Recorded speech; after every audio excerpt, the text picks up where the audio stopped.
Oh, he can kill for you, providing you've got the coin. Here's your look at the NECA Toys Dungeons & Dragons Warduke Ultimate Action Figure.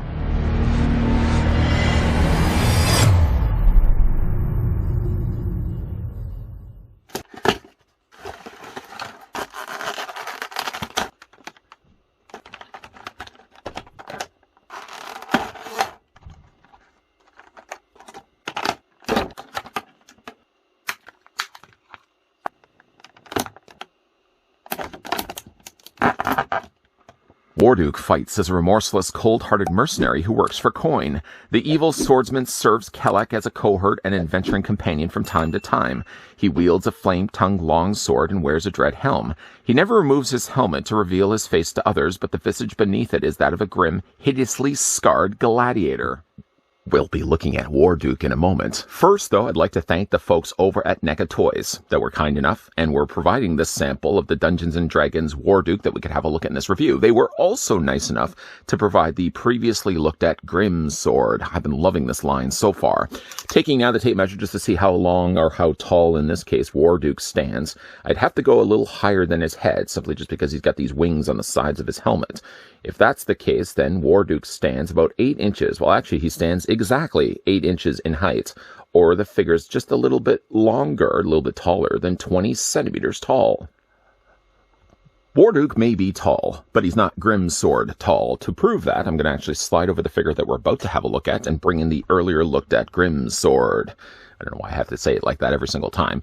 In this case, though, Grim Sword towers over Warduke. Warduke, even with the fins included, go only to about the helmet, so he's about the same height if you factor that in. But obviously, that's not going to give you the height when it comes to these figures. If you want to look at just the person behind the armor, then Warduke actually only goes to about, I'd say, the eye level area of Grim Sword. Once again, NECA outdoes itself with including a ton of accessories with these Dungeons & Dragons figures, and the good news with all of these accessories is that you can actually have them on the figure. Short of maybe just a few interchangeable hands that we'll have a look at first, those are about the only things that you're going to be putting back in the packaging. Everything else will go on the figure. Don't believe me? You should always believe me. First of all, let's have a look at the interchangeable hands. These are the things, if you're not going to be using them, will most likely go back in the packaging. You have yourself a gripping hand. Now, to be fair, he does already have a gripping hand on this side. The good thing and smart thing, at least about these hands, you know automatically which side they go on, because on this side, he's got the armored hand. This side, he does not have the armored hand. So you already know which side these hands are going to go on. He does have a pointing hand, so if you did want to have him, I guess, pointing at somebody, you could do that. But he does also have this gripping hand. And to look at the hands that are already in the sockets, they're not that much different, really, than the hand that's already there. If anything, it looks like this hand is slightly more tanned than this one. But it doesn't look like they're that much different from one another. I'm not even sure why they needed to include that. The figure also comes included with a larger grip hand for this side of the figure's body. You can see the way it's been gloved. It also is heavily armored on this side to protect his hand. Cool looking hand, though. Again, this is going to pop out from this side. The thing about it, though, is that I can't think of anything that this hand would be designated to hold. It looks more like something that's going to be holding a goblet, a flask. And yet, this hand, if you were to say take the largest handled sword, the largest handled sword sits loose in his hand. You can see right there. Now, you'd be thinking to yourself, well, what about the shield? Well, the shield is fine and good, but first of all, the grip is still way too big for that. Second of all, the shield has to go then on this side of the figure's body. Why are you saying that? We'll get into that more in a moment. So he comes with these swapped out hands. We can put those then to the side. The figure also comes included, while we were talking about it after all, he comes included with a really cool looking shield. I have a very similar, okay, stop that. We're not going to say I have all these things, armor things inside my house. He does have a really cool looking hand forged shield, though, that has a big giant skull here on the front. And not only is it a big giant skull on the front of the shield, but it's a skull that has horns. Anytime you have a skull that has horns on it, anything that's armor on someone's shirt, a tattoo, I don't know why, right away I stay clear of that person. You're going to put horns on a skull, forget about it. I'm going to stay clear of you. But I like the way it's been hammered out like this. It sort of has a dark gunmetal gray effect to it. You've got some nice darker areas there for the eyes. Of course, the nasal cavity there also as well. But am I the only one that gets freaked out by skulls with horns? Let me know down below in the comment section. Flipping around, though, to the back, you've got one post, and then you've got one faux leather strap. Now, I did say earlier you wouldn't be able to fit this on this side of the figure's body. The reason why I say that is when you are putting this on the figure's arm, this is going to be way too small. You can already see how it's not going to be able to fit over top of his armor. You would be thinking right away, well, can you just remove the hand? You could remove the hand. I know, you were thinking about the same thing. If you remove the hand, and then you take the shield can only go this way. It can't go, obviously, this way, because he's going to be protecting the inside of his armpit. But you can see it's not going to fit over top of his arm. See? I told you should have believed me. So we're going to go ahead and put the hand back in place. And that's going to be the hand that's going to be holding all the weapons, except for, of course, the shield. The shield in this case is actually going to go on this side of the figure's body. Simply just slide the arm through the leather strap, and then you're just going to have to pry the fingers away from the palm and then fit that around the metal handle. Really cool looking shield, though. I'm going to put that to the side, though. The figure then comes with a whole bunch of different swords, small daggers, whatever you'd certainly like to call them. And the neat thing about it is everything I'm looking at right now is going to fit onto the figure. First of all, he comes with a smaller, what would you call this, a dagger? Would it still be a small blade sword? Either way, though, you can see the way they've painted it, not only just giving it the straight silver that normally you would expect to see with swords, but it looks like they've actually tarnished the blade just a little bit. That looks really cool. While it doesn't have much of a guard, you can see the hilt has been adorned with some glorious looking gold, and there's some additional blue in there as well. The blue is a little bit more muted in this case because the gold takes over everything. In this case, you can actually take this sword and you can holster on the side of his body.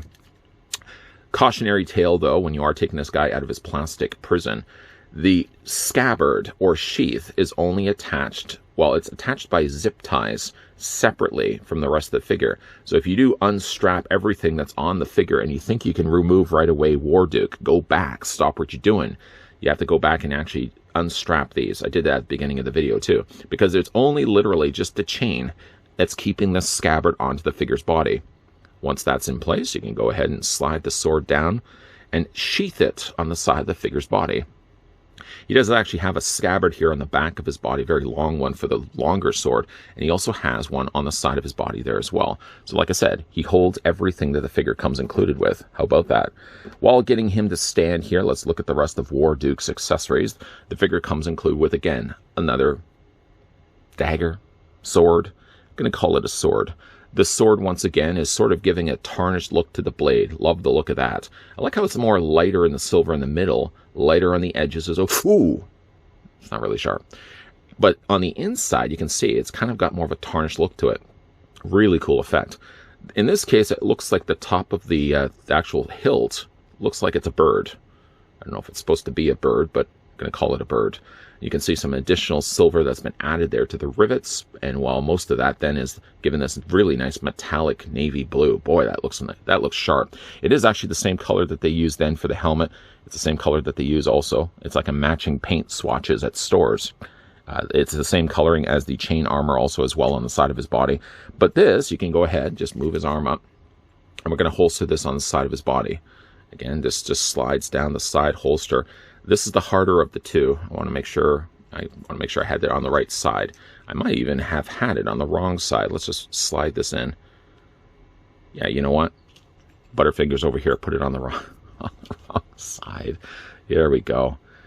I had this going the right way first, and then I flipped this around. Maybe I did have it the right way. Let's go back. Let's go back.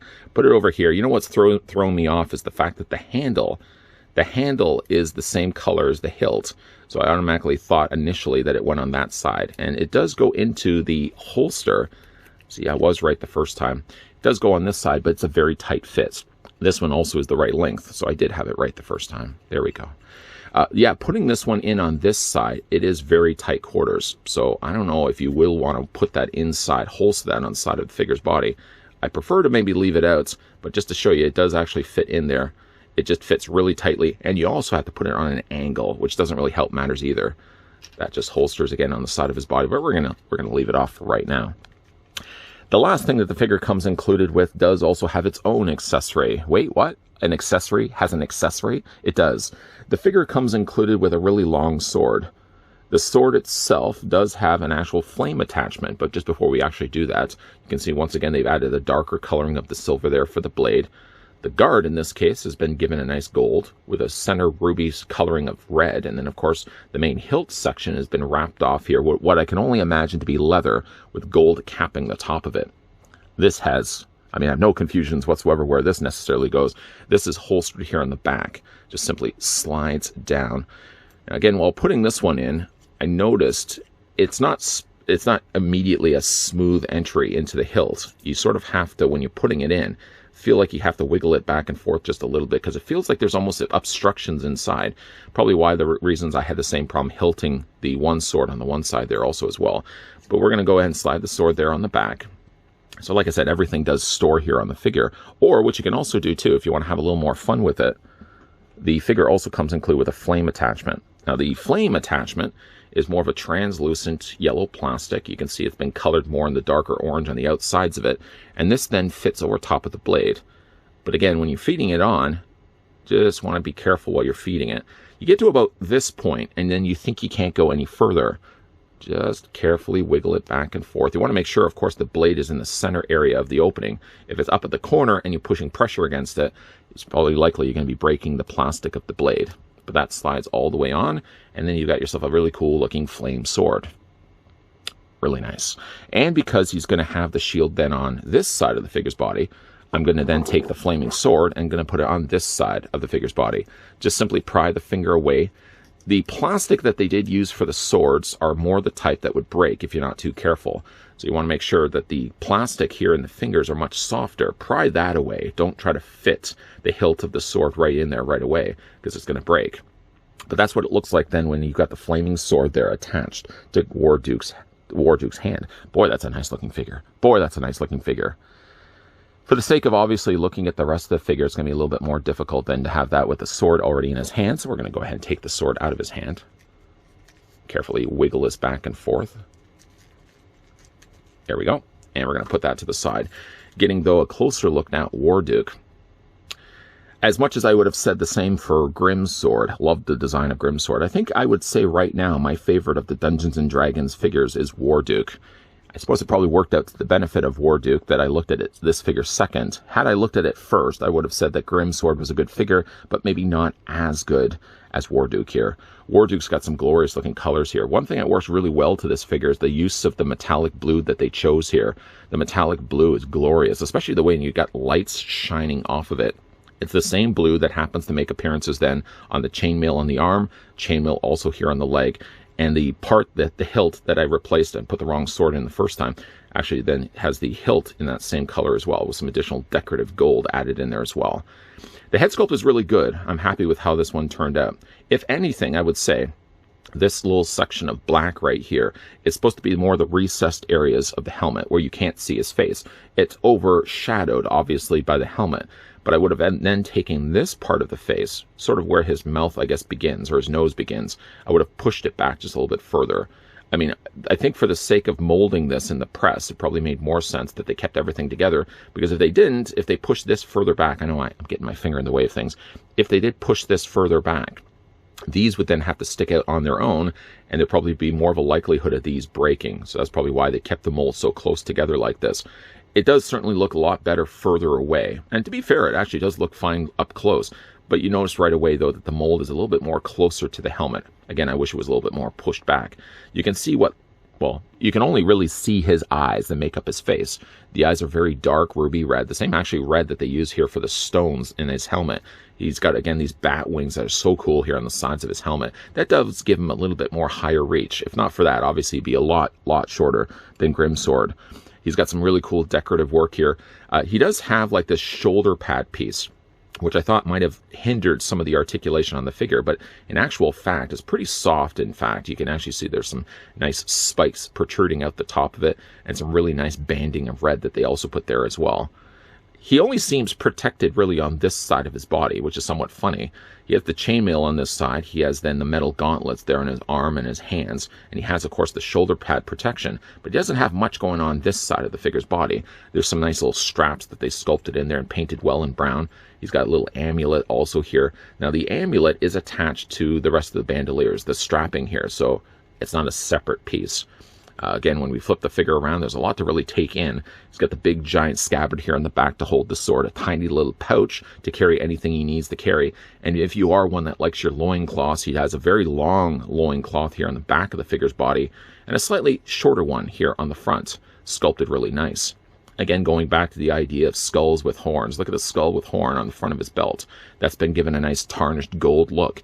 And he's got this cool looking, again, chainmail. I love the look of the chainmail. It looks very similar to, of course, the chainmail on the top, although in this case, it looks like the chain, or again, it almost even looks like shingles, are a little bit longer here in the leg portion. Blades sticking out here, or spikes sticking out, I should say, on the bottom, protecting his leg. I guess this is good if he's side-kicking somebody. But again, he's not protected on this side, which is so strange. No protection in the leg, no protection in the knee, and he only seems to be wearing regular standard boots. If I'm guessing, that would be what standard boots would look like back in the day. Pegels on the undersides of his feet, so if you did want to make use of a display stand that NECA does put out, you can certainly, by all means, use yourself a display stand. I'm making this as the gesture of display stands. For the articulation now on Warduke, his head sculpt, despite having a large helmet, still freely moves up, down a lot more, and you can also rock it back and forth as well. Just though while doing this, be careful of all the little, all the scabbards here that he's got on his body. This one has it only attached by chain. This one here is actually the most secure. It's attached by the loincloth. But the one on the back, the largest of the three, if I can just show you, it's only attached by this leather strap. And I keep saying this is a leather strap. Obviously, it's plastic, but it's only attached there. So if you pull it away, obviously, it's going to tear away from the plastic. So just be careful when it comes to, especially to the figure's articulation.